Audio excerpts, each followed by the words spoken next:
Muslim ಓಲೈಕೆ politics ಈ ವಿಚಾರಕ್ಕೆ ಸಂಬಂಧಪಟ್ಟಂತೆ ಮಾತಾಡೋದಕ್ಕೆ ಈಗ ನಮ್ಮೊಂದಿಗೆ ಮಾನವ ಹಕ್ಕುಗಳ ಹೋರಾಟಗಾರರು ಟಿ ನರಸಿಂಹಮೂರ್ತಿ ಅವರು ಜಾಯ್ನ್ ಆಗಿದ್ದಾರೆ. ಸರ್, ತಮಗೆ ವಿಶೇಷ ಕಾರ್ಯಕ್ರಮಕ್ಕೆ ಸ್ವಾಗತ. ಉಮೇಶ್ ಅವರೇ, ತಮ್ಮ ಪಾರ್ಟಿ ಸ್ಟ್ಯಾಂಡ್ ಏನು? ಈಗ ನಾವೇನು ಹೇಳ್ತಾ ಇದ್ದೀವಿ ಅಂತಂದರೆ, ಅವರಿಗೆ ಒಂದು ಪುನರ್ವಸತಿಯನ್ನು ಕಲ್ಪಿಸಿ ಇವರು ಈ ಕೆಲಸವನ್ನು ಮಾಡ್ಬೋದಾಯಿತು ರಾಜ್ಯ ಸರ್ಕಾರ. ಈಗ ಪಬ್ಲಿಕ್ ಪ್ರಿಮಿಸಿಸ್ ಎವಿಕ್ಷನ್ ಆ್ಯಕ್ಟ್ 1971 ಪ್ರಕಾರವಾಗಿ ಇದನ್ನೇನು ತುಂಬ ಸ್ಟ್ರಿಕ್ಟಾಗಿ ಮಾಡಿ ಅಂತ ಹೇಳೋದಿಲ್ಲ, ಸಮರಿ ಪ್ರೊಸೀಡಿಂಗ್ಸ್ ಅಂತ ಮಾಡಿ ಅಂತಾರೆ. ಸಮರಿ ಪ್ರೊಸೀಡಿಂಗ್ಸ್ ಏನಂತಂದರೆ, ನೋಟಿಸ್ ಕೊಡಿ, ಸಾಕಷ್ಟು ಬಾರಿ ನೋಟಿಸ್ ಕೊಟ್ಟು ಅವ್ರ ಗಮನ ತೊಗೊಂಬಂದು ಆಮೇಲೆ ನೀವು ಅವ್ರಿಗೆ ಕಾನೂನು ರೀತಿ ಏನೇನು ಮಾಡ್ಬೇಕು ಅದು ಮಾಡಿ ಅಂತ ಹೇಳಿದ್ದಾರೆ. ಬಟ್ ಇವ್ರು ಮಧ್ಯರಾತ್ರಿ ಹೋಗಿ ಹೊಡೆಯೋಂಥ ಏನು ಅವಶ್ಯಕತೆನೇ ಇರಲಿಲ್ಲ. ಆದರೆ ಈಗ A.T. ರಾಮಸ್ವಾಮಿಯವರು ವರದಿ ಬಂತು, ಕರ್ನಾಟಕ ರಾಜ್ಯದಲ್ಲಿ ಸುಮಾರು 16,000 ಎಕರೆ, ಅದು ಬೆಂಗಳೂರು ಸಿಟಿ ಲಿಮಿಟ್ಸಲ್ಲಿ 16 ಲಕ್ಷ ಇದು ಜಮೀನು ಒತ್ತುವರಿ ಆಗಿದೆ. ಇನ್ನೊಂದು ಕೆರೆಗಳು ಒತ್ತುವರಿಗೆ ಒಬ್ಬರದು ಬಂದಿತ್ತಲ್ಲ ಸರ್, ಯಾರದು? ಹೌದು. ಯಾರು? ಮಾಲಕ್ ರೆಡ್ಡಿ? ಇವರು ನಮ್ಮ ಇನ್ನೊಬ್ರು ಯಾರೋ ರೆಡ್ಡಿ ಅವರು, ಪರಿಸರವಾದಿ ಅವ್ರದ್ದು. ನೋಡಿ, 16 ಲಕ್ಷ ಎಕರೆಗಳ ಜಾಗ ಒತ್ತುವರಿ ಆಗಿದೆ, ಇದನ್ನ ತೆರವುಗೊಳಿಸಿ ಅಂತೇಳಿ ವರದಿ ಕೊಟ್ಟರು. 2006 ಕೊಟ್ಟರು. ಏನಾಯ್ತದು? ಯಾವ ಸರ್ಕಾರಗಳು ಮಾಡಲಿಲ್ಲ ಅದನ್ನು. ಈಗ ಇವ್ರದೇ ಸರ್ಕಾರ ಬಂದಿದೆ. ಆಮೇಲೆ ಇಲ್ಲಿ ಈ ಜಾತೀಯತೆಯನ್ನು ಬೆರೆಸೋಂಥದ್ದು ಅಷ್ಟು ಚೆನ್ನಾಗಿಲ್ಲ ಅಂತ ನಮ್ಮದಾರು ಭಾವನೆ. ಆಮೇಲೆ ಕರ್ನಾಟಕ ರಾಜ್ಯದ ಏನಾಗಿದೆ ಅಂತಂದರೆ, ಈಗ ಕರ್ನಾಟಕ ಸಂಘಟನೆಗಳು ಇವತ್ತೇನೇನೋ ಆಯ್ತಾ ಇದ್ದಾವೆ ಇಲ್ಲಿ ಅಂತಂದರೆ, ಕನ್ನಡ ಸಂಘಟನೆಗಳು ಮೌನವಾಗಿದ್ದಾವೆ.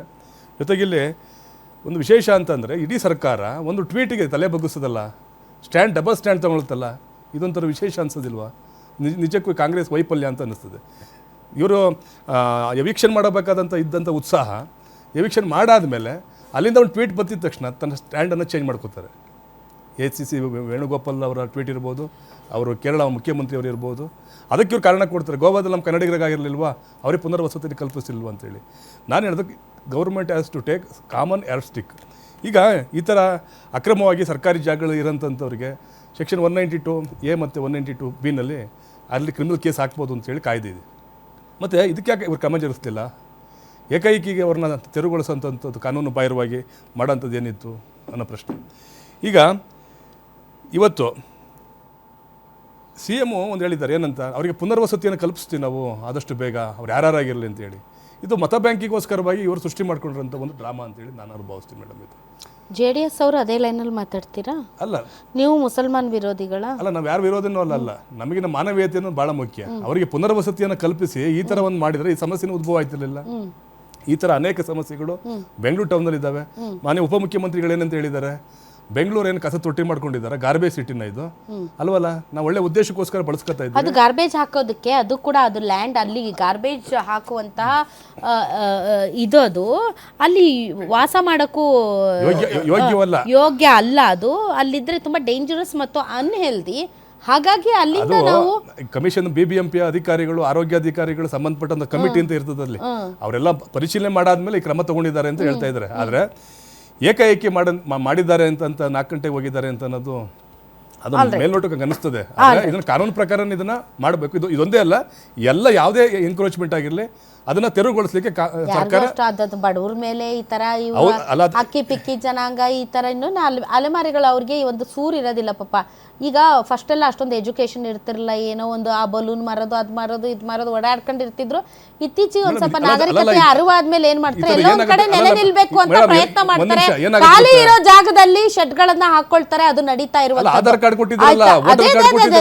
ಹೇಳ್ತಾ ಇರೋದು. ಪಾಯಿಂಟ್ ಅದಲ್ಲ.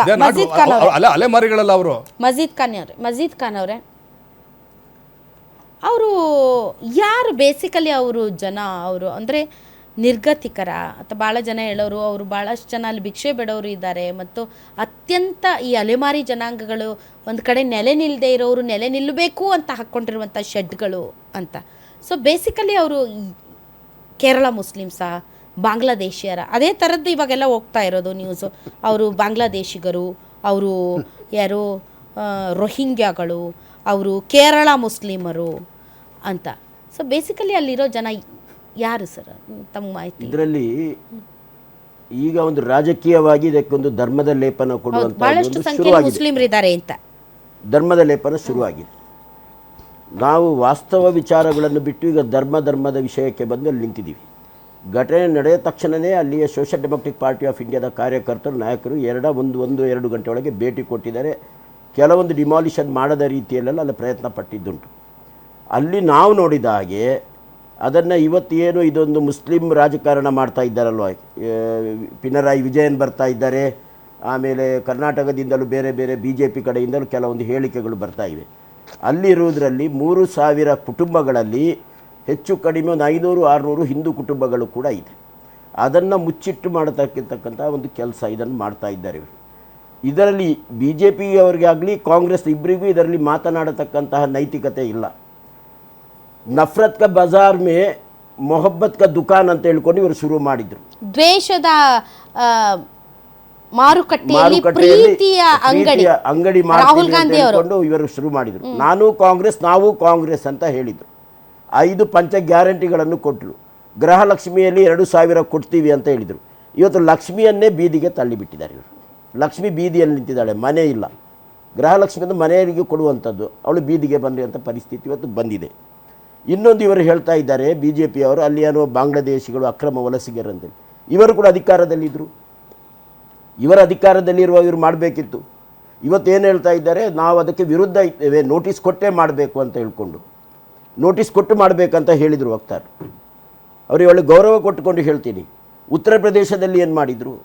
ನೋಟಿಸ್ ಕೊಟ್ಟರಾ?